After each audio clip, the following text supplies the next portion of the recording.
This is the Ultra Combi 45 degrees from benchdogs.co.uk, the latest addition to the Ultra Combi range. Is it any good?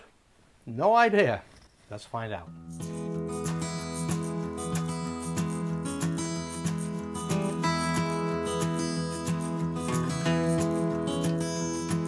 So some months ago I got hold of the 90 degree Ultra Combi Max from benchdogs.co.uk and I did a full video of it here, and I absolutely love this device. And in fact I love it so much it's become my go-to tool inside the workshop, replacing many of the things that we discussed in that previous video.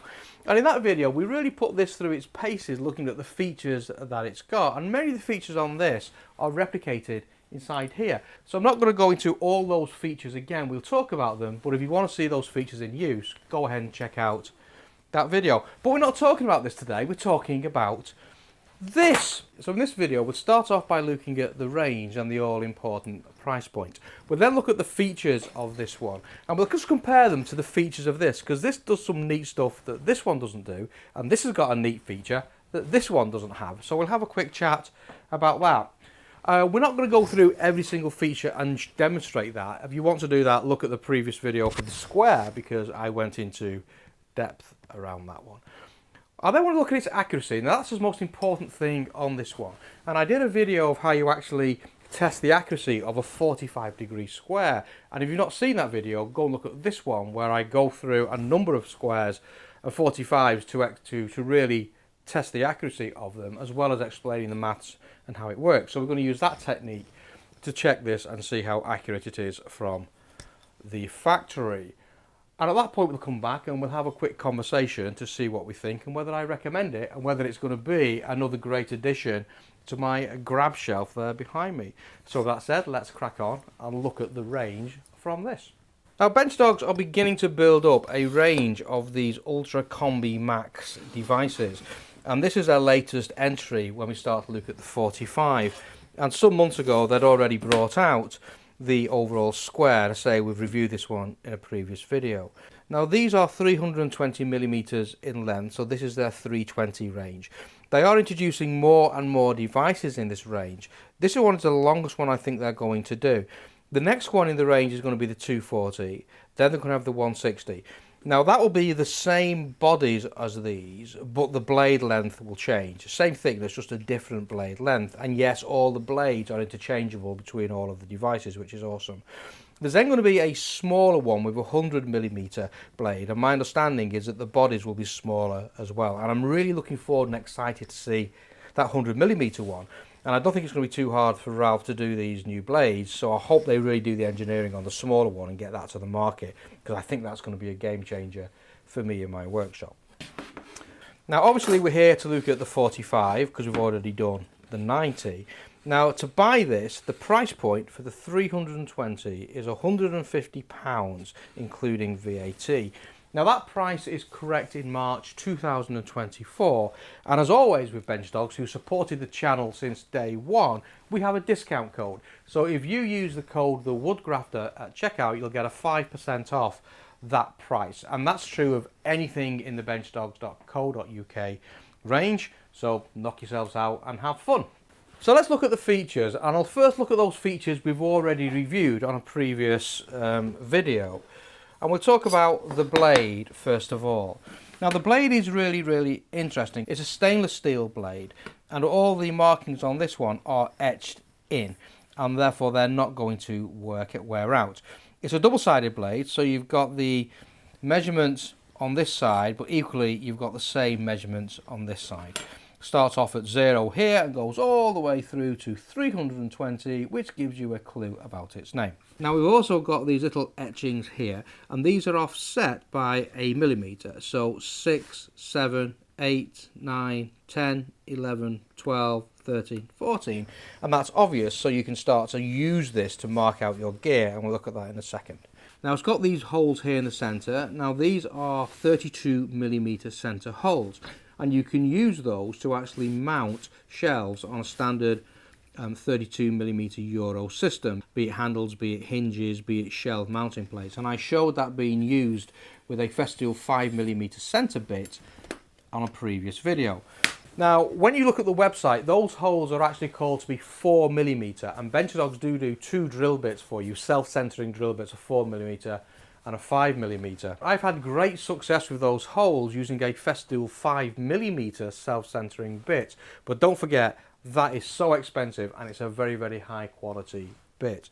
I've had reports that people have struggled with cheaper bits at the 5mm, and those holes aren't quite good enough for 5mm. But people are saying it works very, very well with a 4mm holes. Now, ultimately, it comes down to the kit that you're using. If you're using 5mm, that will work for you as long as you use a quality bit. If you're using 4mm, you're good to go and crack on with your 4mm self-centering bit. You also have offset by 16mm from these holes, these little teardrop holes here, and again, that's for simplification of marking out. Now, what I like about these is these are quite wide holes. Those holes are 1mm overall. And what that means is if you're coming through something like a 0.5mm pencil, the metal collar on your lead will actually rest inside that hole, which is really cool. So you can set the length that you want, choose where that's going to be, and you can make your markings out pretty simple with no snapping lead. Obviously, if you've got a grained piece of wood, that would snap, but it's certainly great to see it's the metal collar that rests inside the hole rather than the lead itself, which does tend to snap off, certainly on my Inca rule. As I say, across the range the blades are actually the same, so they are interchangeable, which is great. Now, the body of the Ultra range is milled aluminium. It's very, very tactile, it's very nice, it feels great in the hand, and as always with Benchdogs, it's anodized in this nice black. Everything is laser etched, so this is not going to vanish on you over time. And as I said, the rule is laser etched as well, which really is quite cool. It's got a 90° here and it's got a 45° here, both of which we're going to test in a second. Now, this one here has a feature that this one doesn't have, and you can probably really see it. It's a spirit level inside there. So if you're just doing quick work on site and you want to check the accuracy of some sort of level, you can do that pretty quickly. Quite good for shelves and things, and with having the right angle as well, it works pretty well for you. Now, the thing that this does not have, that this one has, which is quite surprising, is this slider here. And that slider is quite useful because if you're working on the edge of a board, without that slider, this dips and it falls over. That slider there keeps it all solid, which makes laying out so simple. And I was quite surprised that on this one, we don't have that. And I'm not sure why Ralph took that decision, but you can see if I'm using this as a 90°, which you probably would, that's going to tip. And it's just so much easier to have that little rest on there. So I'm not sure why Ralph took that design decision. And Ralph, if you're watching, I'd really like to see that slider that you have here on this block here as well, because that really is useful and something that puts you into the league of other quality manufacturing products that have that sort of feature built in. And certainly if you look at the Woodpeckers version, that does have a bracket in place there. So why the engineering decision was made not to include that on this device, I don't know. And Ralph, if you're watching, I'm not sure, can you think about putting this little shoulder in? Because as a woodworker who uses these things a lot, that is really useful. But that's my only negative about this entire device. I love it, it's robust, it's sturdy, it stands on its own 2 feet, and as long as it's accurate, this thing is going to be another one of my go-to tools, along with its sister device here. And I can't wait to see that range and certainly those small ones appear in my workshop. So good stuff so far. This is only good if it's accurate. And as I said, I did a video some time ago about how you check the accuracy of a FortyFive. And now when I did that video showing how you check this, I was using a pencil and I knew there was known errors in the way I was checking it. And I did recheck my FortyFive as I said it would, and it does come out bang on according to the method I'm using. So I know there was inaccuracies in that previous technique. One of our viewers got in touch and said, hey Andy, rather than using the pencil you're using, use a marking knife. And he tried that with some of his gear and it worked well. So we're going to use a marking knife technique, which is a slight refinement. So we're basically going to draw an arc on this piece of wood using an appropriate piece of kit. And I'm just going to use my precision calipers here. And we're just going to make a nice arc on here. That arc I want to be no bigger than the highest point of here. So I'm just going to set these to a diameter, which for no apparent reason is going to be somewhere around about there. Okay, it doesn't matter what that is, as long as it's no wider than the maximum length of your ruler in the 45 degrees. Now I'm going to come in and drop the point here of my calipers onto that groove, and that's why I've just sellotaped this cut off back together just so I can find the centre of that line quite easily. And I'm going to scribe an arc, and you won't be able to see this, but we'll fix that in a second. I'm just going to scribe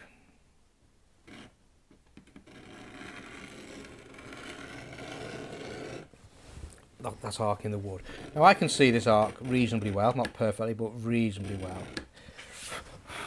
in that board, and I'm just going to colour that in for you with a white pencil, so hopefully you should be able to see it as well. Now the reason I dropped the etched line in, obviously it's a lot narrower, but you can't see it, so hopefully you can see that white line there on the video. Lovely. I also just want to make sure I can see that centre point there. Good. Now I'm going to strop off the piece I sellotaped on here, my offcut. And now I've got a perfect arc of a circle. And I know the centre point, and I know I've got a reference line here. Now, I'm not going to go through the maths again on this video. Go check out my previous video. I'm going to come in and I'm going to find that etch that we made, which is there. You can hear it drop in. And I'm going to bring up the edge of my 45 to my marking knife, and I'm going to make a mark through my circle using that point. I'm going to flip it over. I'm going to find where my arc is here and drop that in. I'm going to sketch up to just outside that circle. Now if this is 45 degrees, those two lines that we've just scribed here will intersect exactly on the arc that we created here. And I'm just looking at that, and there's my arc, and they do. And because I've now got all three lines, the arc and these two 45s intersecting, I know that this is bang on. So I'll just colour that in so you can see it, hopefully. And the reason I use the marking knife, obviously, is it gives me more accuracy than not.